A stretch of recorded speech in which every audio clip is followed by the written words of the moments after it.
बिस्मिल्लाहिर्रहमानिर्रहीम, अस्सलाम वालेकुम। मैं हूं आफाक नज़ीर।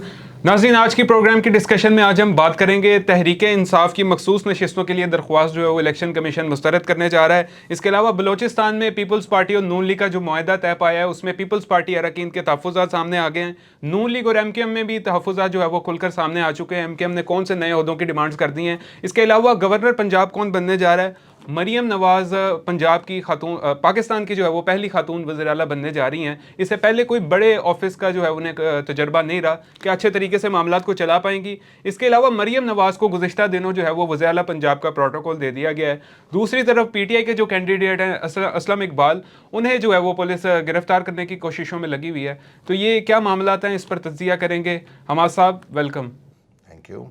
अच्छा हमाद साहब, ये बताइएगा, तहरीक इंसाफ की जो मखसूस नशिस्तों के लिए दरख्वास्त थी, साथ में सुन्नी तहरीक के साथ, वो इलेक्शन कमीशन ने मुस्तरद करने का फ़ैसला किया। अभी फैसला नहीं किया जी, अभी बात चल रही है, लेकिन ज़राए यही कह रहे हैं कि ये मखसूस नशिस्तों की जो दरख्वास्त है वो उसको मुस्तरद कर देंगे। उसकी कई वजूहत बताई जा रही हैं और उसके अंदर सबसे पहले तो ये है कि ये सुन्नी तहरीक जो है कौंसल, इनके सरबराह जो हैं उनकी तरफ से पहले ऑलरेडी ये कहा गया था कि हमने टाइम पे दरख्वास्त जमा नहीं करवाई, क्योंकि इनका इत्तेहाद अब हुआ है। ये दरख्वास्त देनी होती है जब आप इलेक्शन लड़ते हैं, उसके फौरी बाद जो है ये दरख्वास्तें उसके साथ ही दरख्वास्त चली जाती है किसी भी कौंसल की तरफ से कि हम ये दरख्वास्त दे रहे हैं कि हमें ये हमारे इतने कैंडिडेट होंगे तो हमारे साथ ये जो है ख़वातीन मखसूस नशिस्तें उसको किया जाएगा। जो के लिस्ट जमा ही नहीं करवाई गई थी, उसकी रीज़न उन्होंने कोई ख़ास नहीं बताई, मगर अब जो 83 अरकान हो चुके हैं सुन्नी तहरीक कौंसल के, और उन 83 अरकान में से मेरा ख्याल है कि जो है वो एक बयान हल्फी होता है वो जमा करवा दिया गया है, मगर ये बहुत तख़ीर हो गई है और ये तख़ीर होने की वजह से इसका नहीं कर सकते, क्योंकि इसके अंदर आपको शायद पता हो इलेक्शन एक्ट 2017 के अंदर जो है सेक्शन 104 के तहत ये एक मखसूस मुद्दत के अंदर कागजात नामजदगी जमा करवाने के बाद वो जमा करवा दी जाती है, मगर अब वो तख़ीर हो गई है। लेकिन ये उसके बाद ये होता है कि उसका एक क्लॉज है 4, उस 4 क्लॉज के तहत जो लिस्ट मुकम्मल हो जाती है, जो पहली लिस्ट जमा करवाई उसके अंदर अगर कुछ सीटें बच जाएं तो फिर आप उसको एक इजाफी लिस्ट के अंदर शामिल। अच्छा हमारे साहब, ये भी इतलात आ रही हैं कि निगरान हुकूमत और इदारे जो हैं वो सुन्नी इत्तेहाद कौंसल को फॉरेन फंडेड जमात जो है वो डिक्लेयर करने जा रहे हैं। तो इस पर क्या? ये बात आपकी बिल्कुल दुरुस्त है। सुन्नी इत्तेहाद कौंसल की जो पाबंदी लगाने का जो फैसला है अभी तो नहीं किया गया, लेकिन कोशिश कर रहे हैं अब कि इसको फॉरेन फंडेड जमात डिक्लेयर कर दिया, यानी कि ये सही खबर जो है वो गर्दिश ये कर रही बिल्कुल है। ये गर्दिश कर रही है, ये बिल्कुल दुरुस्त खबर है। इसकी वजह ये है कि सुन्नी इत्तेहाद कौंसल जो है उसने जब तालिबान का ज़ोर था और तालिबान पाकिस्तान के अंदर हमले कर रहे थे और बड़ी शद्दोमत से बम धमाके हो रहे थे, मसाजिद के ऊपर हमले हो रहे थे, मुख्तलिफ फ़िरक़ों के ऊपर हमले हो रहे थे, उस वक्त सुन्नी इत्तेहाद कौंसल और कौंसल ऑफ अहले सुन्ना पाकिस्तान, जमीयत उलमा कौंसल, सुन्नी तहरीक, ये तीनों चारों जमातें मिल चुकी थीं और इन्होंने कहा था कि जी हम इसके ख़िलाफ़ एहतजाज करेंगे तालिबान के ख़िलाफ़ और इनका रास्ता रोकेंगे।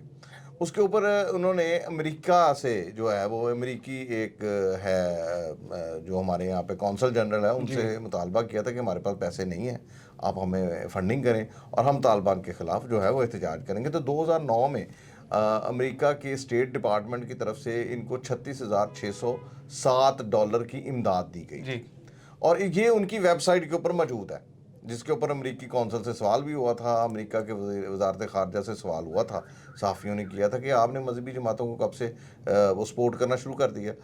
तो उन्होंने उस वक्त ये कहा था कि चूँकि ये मजहबी मामला नहीं था, ये मजहब से हट के मामला था, ये एक दहशतगर्द तंजीम के ख़िलाफ़ एहतजाज का मामला था, तो हमने सुन्नी तहरीक वालों को इसके पैसे दिए थे। तो लेकिन सुन्नी तहरीक की तरफ से इसके कोई उस वक्त वो आया ही नहीं है, जवाब नहीं आया था, तो इस वजह से फिर इसको उन्होंने मान लिया। तो अभी तक वो मामला ज़ेर गौर नहीं आया था, लेकिन अब जब तहरीक इंसाफ जो है वो शामिल हो गई है तो लोगों को याद आ गया और हुकूमत को भी याद आ गया है कि हमने तो इसके ख़िलाफ़ कार्रवाई करनी थी। ये तो फॉरेन फंडेड है। अच्छा हमारा साहब ये बताइएगा कि बलूचिस्तान में मुस्लिम लीग नून और पीपल्स पार्टी के दरमियान जो मुआहिदा तय पाया है उसमें पीपल्स पार्टी के जो अरकान हैं उनको लेकर जो है वो काफ़ी तहफ़्फ़ुज़ात सामने आ गए हैं। उसमें ये है कि देखें, हमारे यहाँ मरूसी सियासत शुरू से चलती आ रही है और आज भी मरूसी सियासत का ही काम दौर है जी। अब आप ये देख लें कि मरूसी सियासत के अंदर ये है कि जो वहाँ पर मुंतखब हुए हैं आपने उनको एतमाद में नहीं लिया और दो बड़ों ने आपस में बैठ के फैसला कर लिया कि 2.5 साल हमारी हुकूमत रहेगी, 2.5 साल हमारी हुकूमत रहेगी, यानी कि 2.5 साल पीपल्स पार्टी करेगी पहले और उसके अगले 2.5 साल जो है वो मुस्लिम लीग नून करेगी। तो ना वहाँ के किसी बंदे से पूछा, आखिर वहाँ पे कोई भेड़ बकरियां तो नहीं है। अच्छा इससे हमारा साहब ये सूबे को नुकसान नहीं होगा? पहले ये कोई क्रिकेट मैच थोड़ी है कि पहले आप बारी ले लें फिर हम बारी ले लेंगे। नहीं देखें, ये तरीकाकार तो यही बनना था। मजबूरी ये है कि मुस्लिम लीग नून के पास इस वक्त पीपल्स पार्टी से ज़्यादा नशिस्तें वहाँ पर हो चुकी हैं और मुस्लिम लीग नून के नशिस्तों की तादाद 11 से बढ़ के तकरीबन मेरे ख्याल है इस वक्त 14 के करीब हो गई है। मज़ीद लोग उसमें 3 जो हैं वो आज़ाद अरकान उसके अंदर शामिल हो गए। दूसरी तरफ एक और बड़ी खबर भी मैं आपको दे दूँ, इस मौका पर जो है वो मौलाना फजलुर रहमान की पार्टी ने भी मुस्लिम लीग नून से रब्ता किया था कि जी आप हमारे साथ मिलकर वहाँ पर हुकूमत बनाएं, लेकिन उन्होंने उनको जवाब दे दिया। उन्होंने कहा कि जनाब चूँकि आप देर से आए हैं तो हमारा मुआहदा हो चुका है, लिहाजा हम आपसे माजरत कहाँ है, हाँ हम आपको हुकूमत साजी के काम में शामिल कर सकते हैं। तो आप इससे अंदाज़ा लगा लें कि कल तक जो जमात मौलाना फजलुर रहमान की जमात जो कह रही थी कि हमने एहतजाज करना, ये करना, आज हुकूमत के लिए वो अच्छा ये भी बता दें कि ये जो फार्मूला आपने बलूचिस्तान के लिए बताया कहीं ये वफाक में तो नहीं अप्लाई नहीं, ये वफाक में बिल्कुल भी अप्लाई नहीं होगा। इसलिए नहीं होगा क्योंकि वफाक के अंदर जो है वो बिलावल जो है वो किसी भी सूरत जो है वो अपनी जमात को सामने नहीं लाना चाह रहा, क्योंकि वो उनके बकौल के अगर हम लोग सामने आएंगे तो सारा नज़ला जो है वो एंड पे हम पर गिरेगा। क्योंकि ये तो तय है कि मुश्किल फ़ैसले जो हैं इस मरतबा भी होंगे और मुश्किल फ़ैसलों के साथ साथ आपको पता है कि जो पेट्रोल लेवीज़ में इजाफा होने जा रहा है, फिर बिजली की कीमतों में इजाफा होने जा रहा है, पानी की कीमतों में भी इजाफा होने जा रहा है और जो अदायगियाँ आपने करनी है हाँ जी, जो अदायगियाँ करनी है इस साल भी अपना बड़ी अदायगियाँ करनी है। रवां साल के दौरान ही मैंने सुना है कि भाई ये बजट के अंदर पता चल जाएगा आपको, रवां साल के अंदर भी हम पाकिस्तान ने कम से कम भी 3.5 से 4 अरब डॉलर महाना जो है वो पे करना है एक लिहाज से। तो ये हमारे पास तो इतने वसाइल ही नहीं है। यानी कि पीपल्स पार्टी को पता है कि ये जो PDM2 बनने जा रही है और इसके नतीजे में जो तबाही होगी उनको पहले से मालूम है, इसलिए वो इसका हिस्सा नहीं बन रहे। जी बिल्कुल, वो इसीलिए हिस्सा नहीं बन रहे। लेकिन अब ये थोड़ी सी उम्मीद ये पैदा हो गई है कि पाकिस्तान पीपल्स पार्टी एग्री कर रही है कि हमें वजारतें जो है ना मुस्तकबिल करीब में ले लेनी चाहिए, जिसके लिए उनके अंदर भी थोड़ा सा वो इख्तलाफ राय सामने आया है MNS के अंदर। क्योंकि हमारे ज़राए ने ये बताया है कि वहाँ पर 5 से 7 बड़े ताकतवर तगड़े MNA जो हैं उन्होंने बिलावल से कहा कि जब हुकूमत लेनी जो है, हुकूमत के अंदर बैठना जो है, तो फिर आप वजारतें भी ले लें थोड़ी सी। बिल्कुल ऐसे ही। अच्छा MKM की तरफ मैं आता हूँ। MKM के नून लीग के साथ जो है वो तहफ़्फ़ुज़ात सामने आए हैं, जो कि पहले बड़ा बयान दे रहे थे कि जो है वो नून लीग के साथ खड़े हैं हम, लेकिन अब उन्होंने कौन से ओहदों की डिमांड्स कर दी हैं जो इख्तिलाफ़ात सामने आ रहे हैं? MQM जो पीपल्स पार्टी है वो बज़िद है इस बात पे कि गवर्नरशिप जो है वो MQM को ना दी जाए। ठीक है। और जिसके लिए उन्होंने मुस्लिम लीग नून से दरख्वास्त भी की है अंदर खाते। उन्होंने कहा है कि जी ये गवर्नरशिप को जो है ना वो हमें इसके ऊपर तहफ़्फ़ुज़ात हैं अगर वो MQM को दिए जाएंगे। लेकिन मुस्लिम लीग नून ने पीपल्स पार्टी को यकीन दहानी करवाई थी कि ऐसा नहीं होगा, लेकिन वो नहीं मान रहे थे। तो इस इख्तलाफ को लेके MQM मुस्लिम लीग नून से नाराज़ हुई कि जी आपने हमारा तहफ़्फ़ुज़ ठीक नहीं किया। जिसके बाद फिर बहरहाल वो आज वो मामला इसहाक डार साहब के घर बैठ के वो फाइनल हो जाएगा। उसके साथ MQM ने डिमांड की है कि जी हमें 4 वजारतें जो पहले भी हमारे पास थी, एक तो ओवरसीज़ पाकिस्तानीज़, एक IT और एक है स्पोर्ट एंड शिपिंग, ये वजारतें, इसके साथ एक आधी और वजारत दे के हमें 4 वजारतें दी जाएँ। पिछली मरतबा इनके MNA कम थे, इस मरतबा ज़्यादा है, तो उन्होंने कहा जी हमें 4 वजारतें दें। यानी कि इक़्तिदार की जंग है ये। इक़्तिदार की जंग है। उन्होंने कहा जी हमें 4 वजारतें भी दें और जो आइनी तरमीम मैंने कल बताया था आपको, वो आइनी तरमीम भी चाह रही हैं। तो इसके ऊपर काफ़ी ज़रा मुस्लिम लीग नून और पीपल्स पार्टी और MQM के दरमियान। अच्छा मुस्तफ़ा कमाल का भी मैं बयान सुन रहा था, तो वो कह रहे थे कि पीपल्स पार्टी का अगर रवैया हमारे साथ ठीक होता तो आज बिलावल वज़ीर-ए-आज़म के कैंडिडेट होते। نہیں یہ تو خیر ایک وہ کہانی ہے، وہ سنانے کے لیے کوئی بھی سنا لے، یہ تو ایک وہ ایسے ہی کسی کو لارا لگانا ہوتا ہے یا پھانسنے کی کوشش ہوتی ہے. وہ کہاں سے وہ یہ مصطفیٰ کمال کہاں سے وہ اس کو وزیر اعظم پاکستان کا ووٹ دے سکتا ہے، اور اس کے لیے مشکل ہے. تو کیا لگتا ہے ایم کے ایم نون لیگ جو ہے وہ گھٹنے ٹیک دے گی ایم کے ایم کے آگے؟ یہ جو ان کے مطالبات ہیں گھٹنے تو دیکھیں وہ تو پہلے ہی ان کا اتحاد ہے. یہ تو ایک وہ ایم کیو ایم نے ہمیشہ اقتدار میں رہی ہے، آپ کو پتہ ہے. جب سے ایم کیو ایم معرض وجود میں آئی ہے، سوائے ایک مرتبہ کے باقی ایم کیو ایم ہمیشہ جو ہے وہ اقتدار میں ہی رہی ہے، کبھی آج تک اقتدار سے باہر گئی نہیں. جب وہ اقتدار سے باہر گئی تھی نواز شریف کے دور میں، تو آپ کو پتا ہے ان کے خلاف ایک بہت بڑا آپریشن ہو گیا تھا، کریک ڈاؤن ہو گیا تھا. صحیح بات. اور وہ میاں صاحب کی مہربانی الطاف حسین کے اوپر کہ اس وقت انہوں نے الطاف حسین کو راستہ دے دیا پاکستان سے بھاگنے کا، اور الطاف حسین جو ہے پاکستان سے چلا گیا. ورنہ آج وہ الطاف حسین کے خلاف جتنے کیس ہیں آج وہ سزائے موت کا قیدی ہوتا ہے شاید. لیکن یہ ہے کہ یہ ایک طریقہ کار ہے. مگر ایم کیو ایم جو ہے وہ ہمیشہ اقتدار کے اندر رہی ہے، اور اقتدار میں رہنے کی وجہ سے اس میں تھوڑے سے نخرے ہیں، وہ دکھاتی رہتی ہے. مگر وہ کوئی مسئلہ نہیں ہے، وہ حل ہو جائے گا کیونکہ انہوں نے رہنا الٹیمیٹ اقتدار میں ہے. اچھا پنجاب کی طرف آتے ہیں تو پھر کس کو بنوا رہے ہیں گورنر پنجاب؟